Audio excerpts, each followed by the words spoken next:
Good morning, welcome to Vocab Voyage for this morning. It's lovely up here in Hokkaido, getting warmer by the day.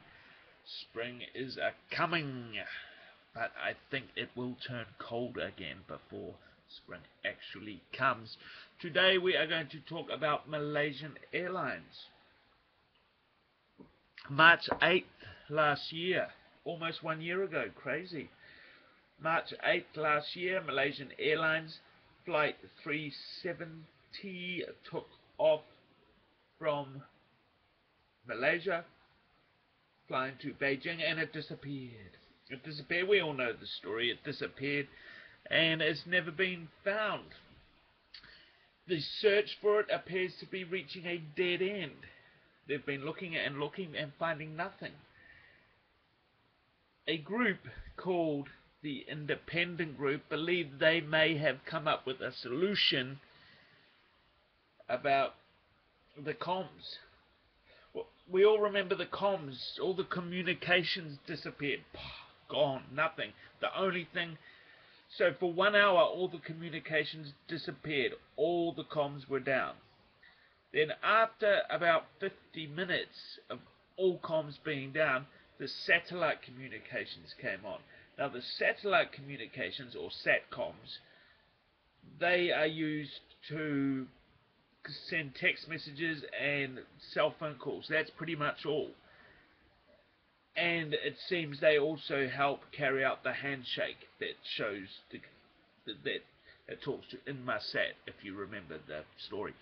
Anyway, so all comms down. After 50 minutes, the SATCOMs came back on. This independent group, they believe that somebody or something was responsible for those SATCOMs coming back on. The question remains is that if the SATCOMs came back on and someone was responsible, why didn't they bring all the communications back on? This independent group believes that somebody who was in control of the plane, either on or off the plane, didn't want all the comms back on, just the SATCOM. So the story is still very murky indeed. 1 year later, a Kiwi New Zealander, I'm a Kiwi New Zealander, working on an oil rig. He was fired he'd worked in the oil industry for 30 years, and he said on the March 8th, in the middle of the night, he hopped up on his oil rig out in the ocean.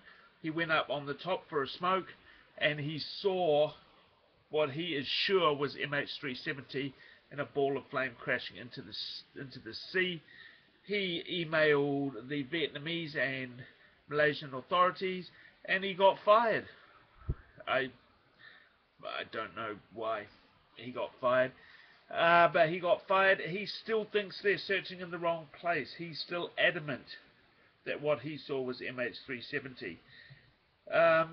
Very nice story. It's got heaps of very useful images and videos showing about where they're searching, and why it might be the wrong place, and where they should be searching, and where it disappeared, and where this guy saw it. Have a look, it's quite interesting.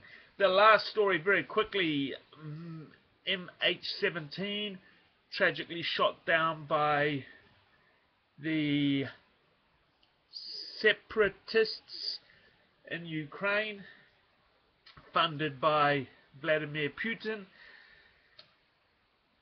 The Minsk deal I spoke of yesterday, the ceasefire deal, which seems to be falling apart very quickly, that offers amnesty to some people in the Donetsk and Luhansk areas.